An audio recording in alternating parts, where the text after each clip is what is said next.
O Senhor esteja convosco. Proclamação do Evangelho de Jesus Cristo, segundo Mateus.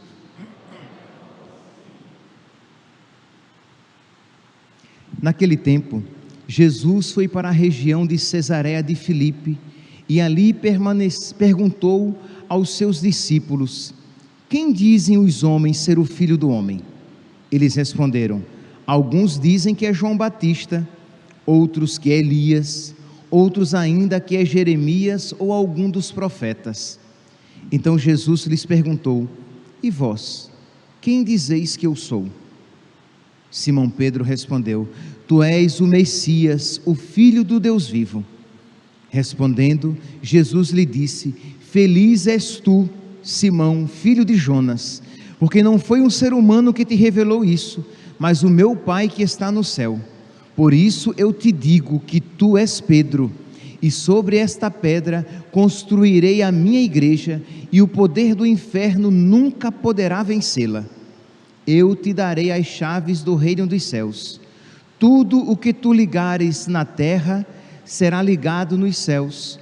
Tudo o que tu desligares na terra será desligado nos céus. Palavra da salvação.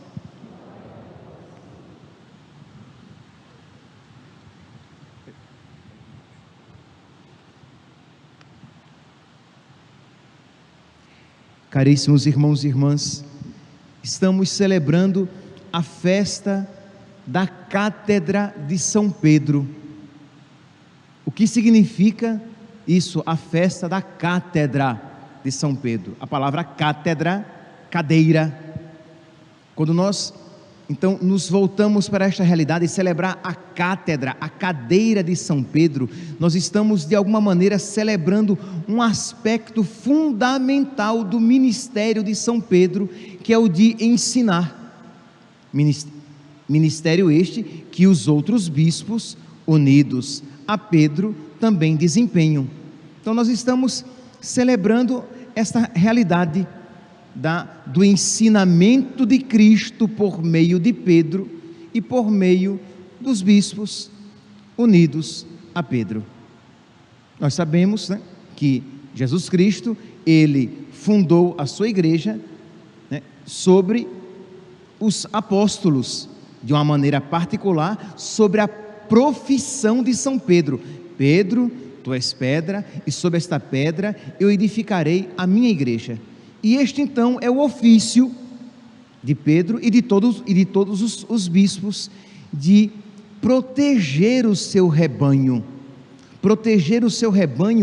com um alimento sadio, com um alimento de qualidade, que é o ensinamento de Cristo, que são os sacramentos, sem dúvida, mas hoje, como festa da Cátedra de São Pedro, eu vou me ater a esta realidade do ensinamento. Vocês podem ver que os textos escolhidos para a missa de hoje, eles manifestam esse aspecto do pastor que cuida das suas ovelhas, que protege as suas ovelhas. Primeira leitura retirada da primeira carta de São Pedro, no capítulo 5, diz assim: sede pastores do rebanho de Deus confiado a vós, cuidai dele, não por coação, mas de coração generoso, não por torpe ganância, mas livremente, não como dominadores daqueles que vos foram confiados, mas antes como modelos do rebanho. Assim, quando aparecer o pastor supremo, Jesus Cristo, recebereis a coroa permanente de glória.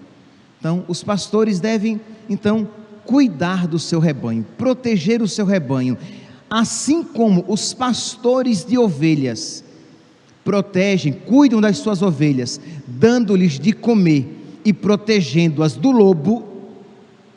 O Papa e os bispos cuidam do seu rebanho, da Igreja de Cristo, dando-lhes de comer a verdadeira doutrina e protegendo o rebanho dos ataques do lobo, que é o diabo, o mentiroso, o divisor, o inimigo de Cristo.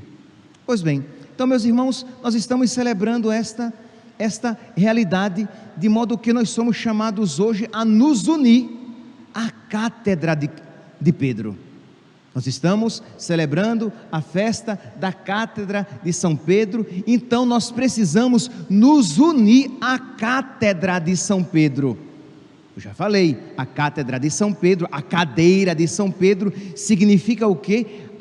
O seu poder de ensinar, aquilo que foi ensinado, aquilo que foi confiado por Cristo aos apóstolos. Então nós precisamos nos unir a esta cadeira.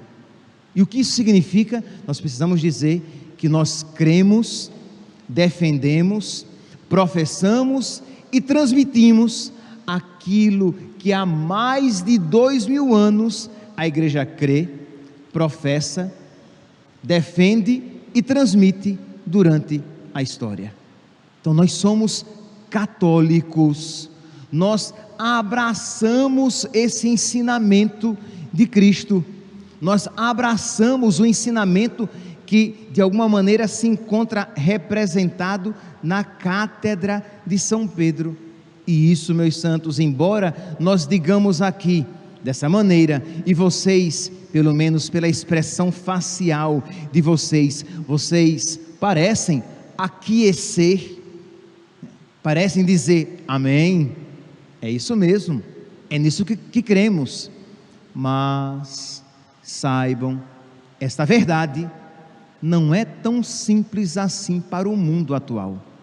O mundo atual não crê mais numa verdade duradoura, numa verdade que subsiste, não obstante a mutabilidade histórica.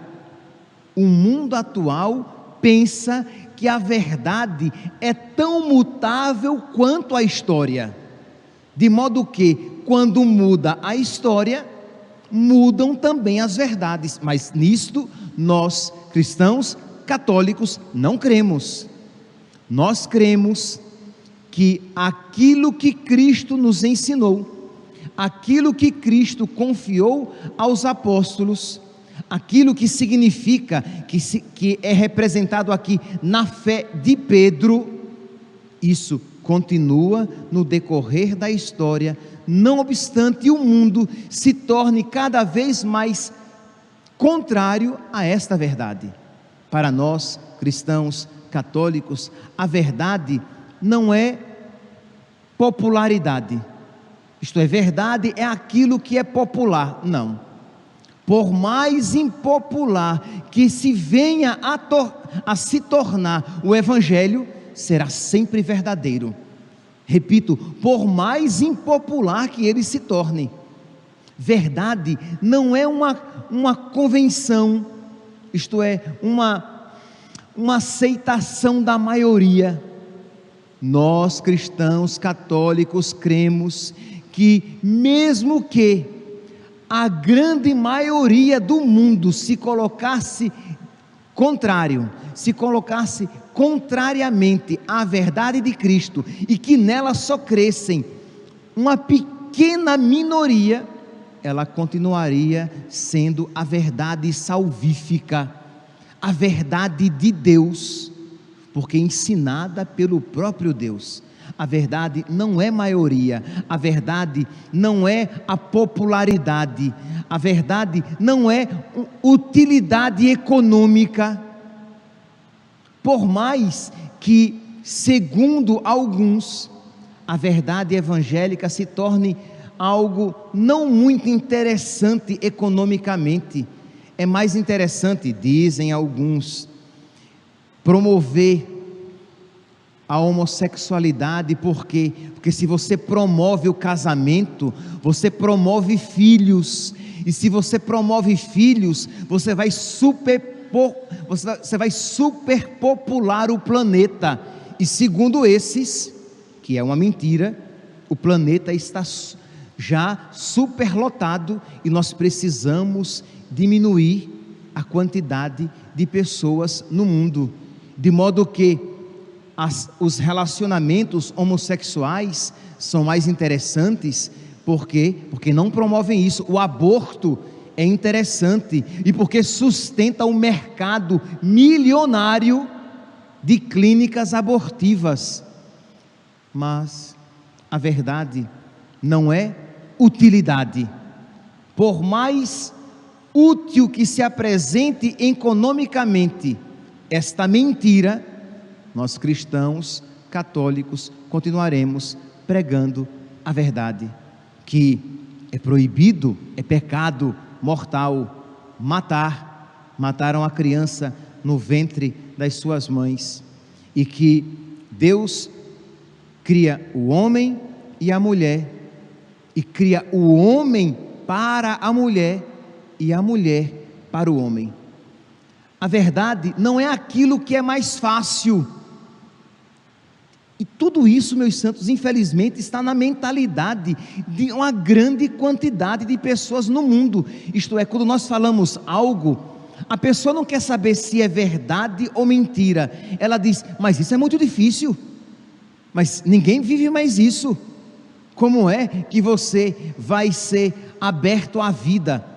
Não, imagine, tem que ser permitido o uso dos anticoncepcionais. Por quê? Porque não tem como ser aberto à vida e ter muitos filhos como antigamente.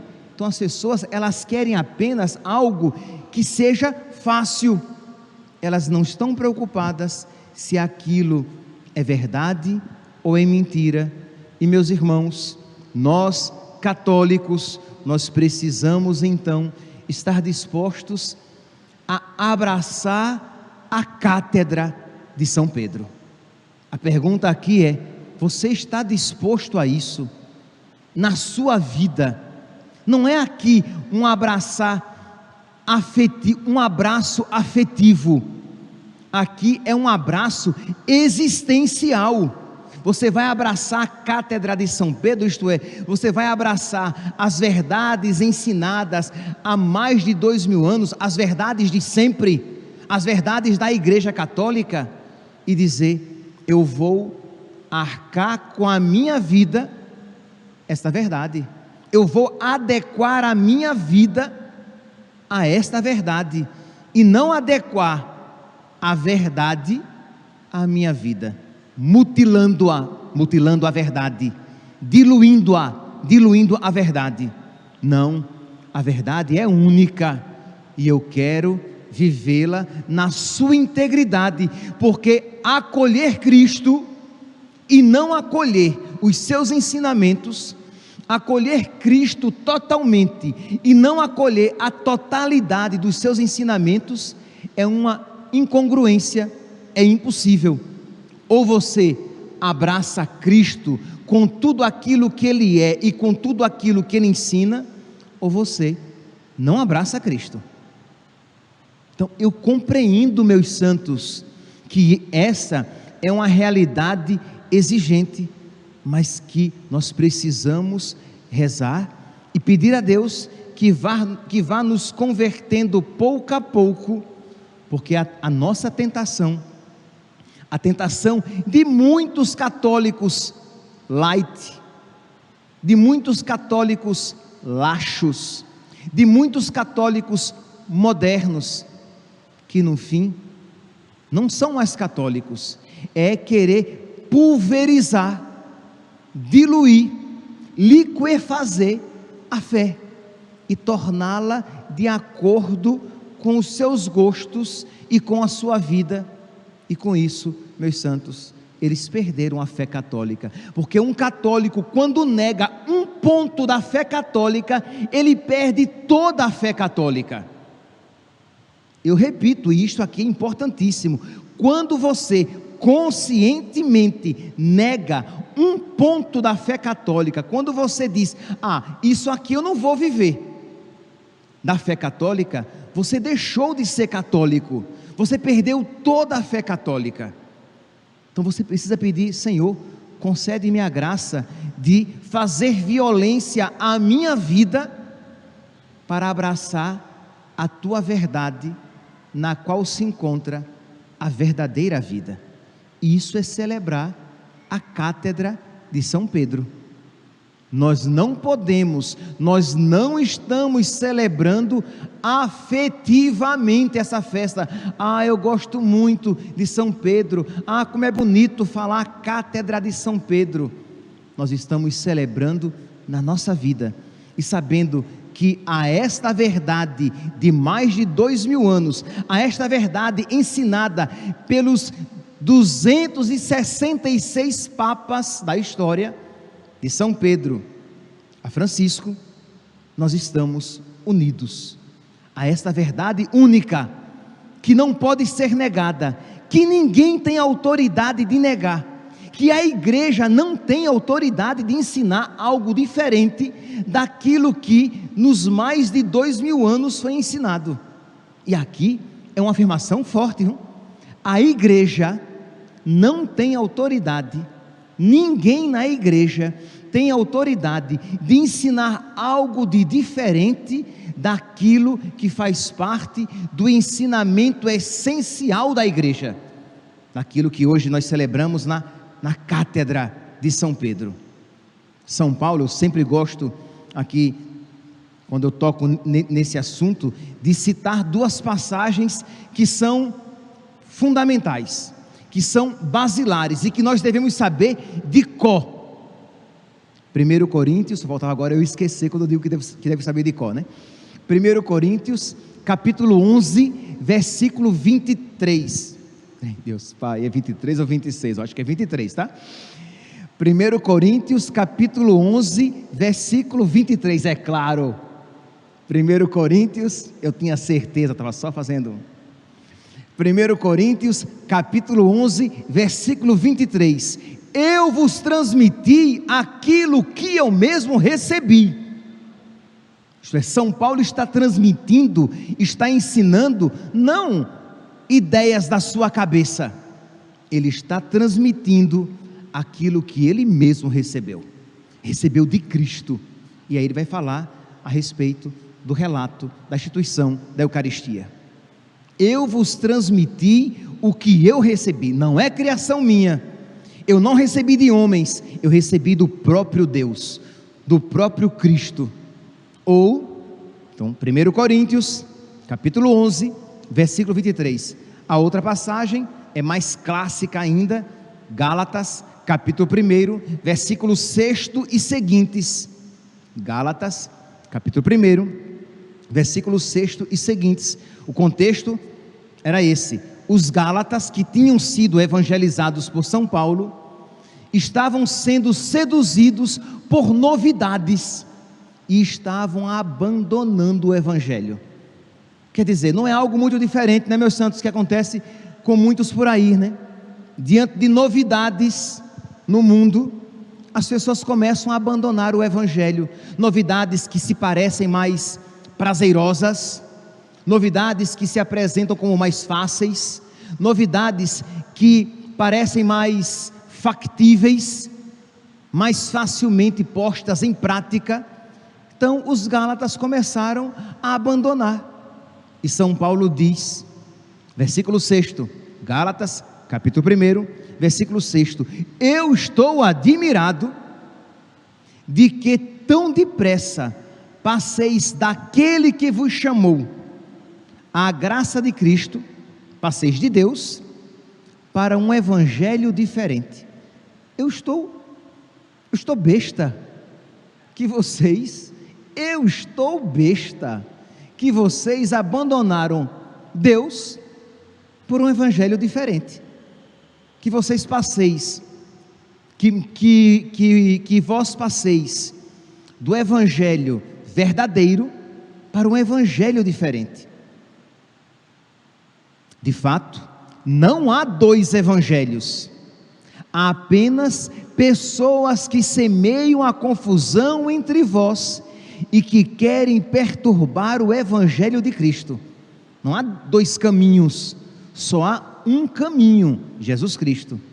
Mas aí vem a frase lapidar, Gálatas capítulo 1, versículo 8, mas ainda que alguém, nós ou um anjo baixado do céu, vos anunciasse um evangelho diferente do que vos temos anunciado, que ele seja excomungado, que ele seja anátema. Diz São Paulo, se eu ensinar um evangelho diferente, que eu seja excomungado. Se uma outra pessoa anunciar um evangelho diferente, que ela seja excomungada. E se até mesmo um anjo descer do céu e ensinar um evangelho diferente, que ele seja excomungado. Percebe aqui esta fidelidade, esta firmeza de que nós precisamos abraçar esta fé de mais de 2000 anos, esta verdade.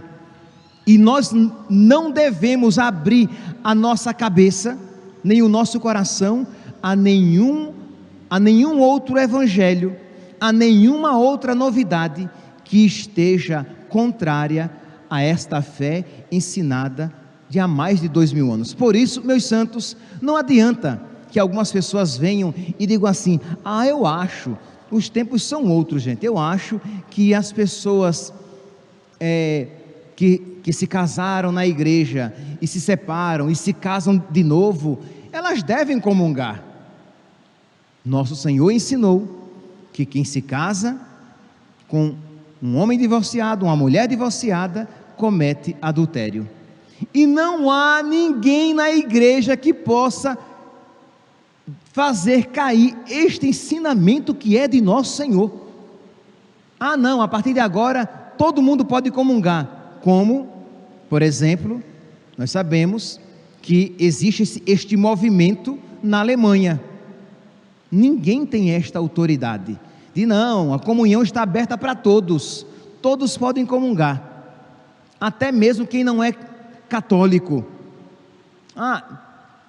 Muitos dizem por aí, mas o mundo mudou, as pessoas homossexuais, elas devem até mesmo receber uma bênção na igreja, e elas devem comungar. A igreja não tem autoridade de ensinar algo diametralmente oposto àquilo que foi ensinado pela igreja, porque de Cristo recebeu, que se encontra claramente testemunhado nas Sagradas Escrituras e na tradição e nos ensinamentos magisteriais de mais de 2000 anos do ministério petrino. Há mais de 2000 anos os ensinamentos dos papas têm sido esse, e nós não podemos, para sair bonito na fotografia, para sair bonito para o mundo atual, ensinar algo de diferente daquilo que a igreja tem ensinado há mais de 2000 anos. Mas eu acho que as mulheres devem ser ordenadas. A igreja não tem autoridade para conferir o sacramento da ordem às mulheres, porque isso Jesus não fez. Mas eu acho que o aborto deve ser permitido. Percebe? A igreja não pode isso ensinar, porque vai de encontro, é contrário ao ensinamento presente nas Sagradas Escrituras, na tradição e no ensinamento do magistério da igreja de mais de 2000 anos. É isso, meus santos, o que nós estamos celebrando. E São Paulo, então, como que necessário fosse, ele repete mais uma vez, eu repito. Ele já disse isso no versículo 8º, e ele diz, eu repito aqui o que acabamos de dizer: se alguém pregar doutrina diferente da que recebestes, seja ele excomungado, seja ele anátema. Meus irmãos, rezemos pelos nossos pastores, rezemos pelos sacerdotes, pelos padres também, porque de alguma maneira eles também são pastores, para que nós sejamos fiéis à cátedra de São Pedro, para que nós sejamos fiéis a este ensinamento bimilenar de mais de 2000 anos, para que nós, para ganhar popularidade do mundo, para ganhar likes, que nós não nos afastemos do ensinamento de sempre da única igreja de Cristo, da igreja católica, para que nós possamos estar unidos a Pedro, para que nós possamos ser bons pastores, e para que nós, no final das nossas vidas, possamos receber a coroa da glória. Rezem por nós, para que nós possamos ser pastores segundo o coração de nosso Senhor. Louvado seja nosso Senhor Jesus Cristo, para sempre seja louvado.